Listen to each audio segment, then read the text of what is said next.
ऐसा लगा अंत में बताइएगा जरूर। अरे बहू, चाय ले ले, उठ जा बेटा। अरे मम्मी रहने देती ना, मैं उठ तो रही थी। अरे कोई बात नहीं, खाने में क्या बनाना है वो बता दे। देख लो माँ, कुछ भी जो ये कहे बना लेते हैं। बेटा मैंने तो जो सब्जी थी वो काट दी है, तू बस रोटियां बना लेना। ये हर रोज सुबह का सीन था ममता के ससुराल का। एक दिन पड़ोसन कहती है, अरे बहन जी, सारा दिन काम करती रहती हो, थकती नहीं क्या आप? बहू क्या करती रहती है सारा दिन? अरे वो भी कुछ ना कुछ करती ही रहती होगी। अब इतनी भी बूढ़ी तो नहीं हूं मैं जो बैठ जाऊं कि सामने काम पड़ा है और मैं बैठ ही रहूं। अरे लेकिन बहू की तो आदत खराब हो जाएगी जब सारा काम आप ही कर दोगी। अरे ठीक है ना, कम उम्र में हमारी भी शादी हुई थी। अब आजकल के पढ़ने लिखने वाले बच्चों को सारी जिम्मेदारी लेने में भी तो वक्त लगता है। बहू है तो क्या हुआ, मेरी बेटी की उम्र की ही है ना। एक उसे भी देख लो, चाय बनाने के सिवा आता ही क्या है। ममता से सारी बात करती है। हाँ मम्मी जी ही ज्यादा काम करती हैं, इसमें कोई दो राय नहीं है। लेकिन मैं भी क्या करूं, ऑफिस और घर के बीच जो वक्त मिलता है उसी में काम कर लेते हैं, है ना?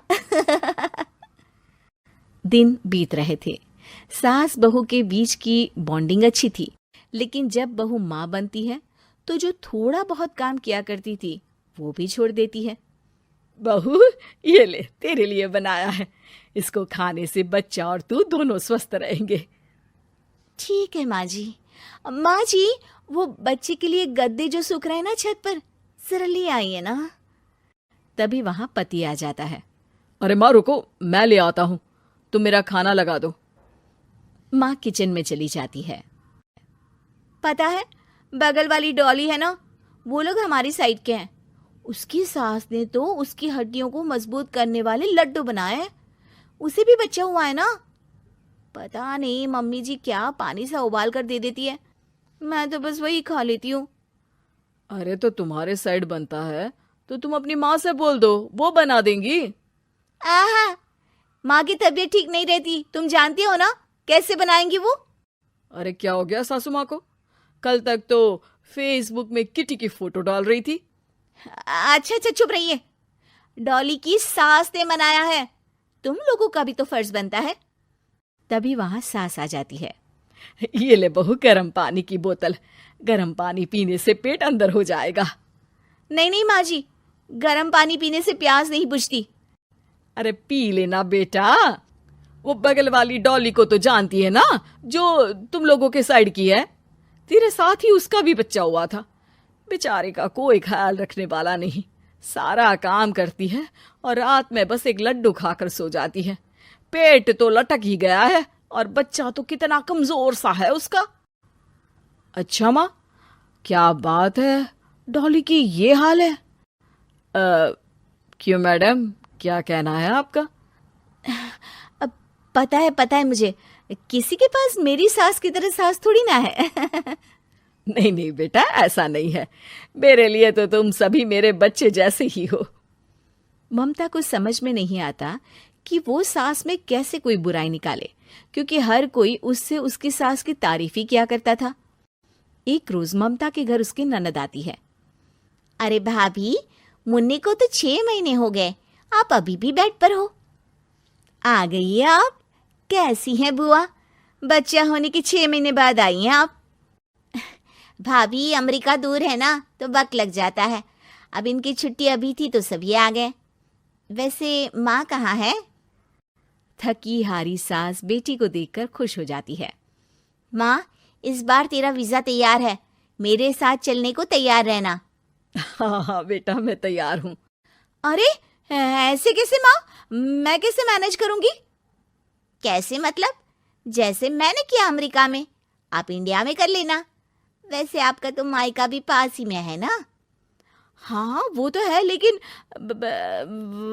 वहाँ माँ के पास वक्त नहीं होता, ईश्वर भक्ति में उनका सारा समय चला जाता है। भाभी, बेटी परेशान हो तो माँ का ध्यान आरती में कैसे लग सकता है? समझ में ही नहीं आता। वैसे भी अब माँ को मैं अपने साथ ले जा रही हूँ। माँ को विदेश घूमने का शौक है ना। ममता मन मारकर चुप हो जाती है, लेकिन मन ही मन सोचती है कि वो कैसे सारा काम मैनेज करेगी। पति का खाना, नाश्ता, मुन्ने को नहलाना धुलाना, फिर रात भर इसके लिए दूध तैयार करना। माँ तो सारा काम करती थी। हे भगवान, ना भाई ना। क्या हुआ भाभी? क्या सोचकर ना भी ना कर रही हो? अरे कुछ नहीं, बस बच्चे के बाद से ही कमजोरी ज्यादा हो गई है ना, तो अचानक से बड़बड़ाने लगती हूँ मैं। अगले दिन ममता अपनी माँ को फोन करती है। राधे राधे। माँ मैं क्या करूँ, मेरी सास तो अमेरिका जा रही है बेटी के पास। अब घर का सारा काम, बच्चा, सब कैसे मैनेज करूँगी। तू आ जाना माँ कुछ महीनों के लिए मेरे पास। अरे ना ना ममता, मेरे बस की बात नहीं है काम धाम। अरे तू तो जानती है ना, मैंने तो तेरे भाई की शादी भी गरीब गांव की लड़की से इसीलिए ही की थी कि वो चुपचाप घर का सारा काम करे। वैसे भी अब तो आदत भी नहीं रही मेरी काम करने की। ममता को माँ पर बहुत गुस्सा आता है। ठीक है माँ, देख लूंगी मैं, लेकिन मेरी मुसीबत के वक्त आप मेरा साथ नहीं दे रही है, अब भूल जाना मुझे। ममता गुस्से में आकर फोन रख देती है और रोने लगती है, लेकिन बेचारी करे भी तो क्या। अब सास और ननद दोनों घर का काम करते, नेहा आराम करती, लेकिन अब आराम में भी उसे चिंता रहती। और फिर वो दिन भी आ जाता है जब ननद का जाने का वक्त आ जाता है। भाभी मैं जा रही हूँ, अपना और मुन्ने का ख्याल रखना। ममता सास को देखती है और गले लगकर रोने लगती है। माँ जल्दी आ जाना। सास मुस्कुराकर कहती है, कहाँ से ममता, मैं कहीं नहीं जा रही। मैंने देखा कि मेरे जाने की बात से ही तू परेशान हो गई थी, इसीलिए मैंने अपना जाना कैंसिल कर दिया है। तू चिंता ना कर, मैं तेरे साथ ही रहूंगी। ममता को अपनी माँ की बात याद आती है कि कैसे उसके कहने पर भी ममता की परेशानी को समझने की बजाय उसने मना कर दिया, जबकि सास ने बिना कुछ कहे बहू की समस्या पढ़ ली। हाँ माँ, हम सब साथ चलेंगे बाद में दीदी के घर अमेरिका। आज से आप रानी बनकर रहना और मुन्ने को देखना।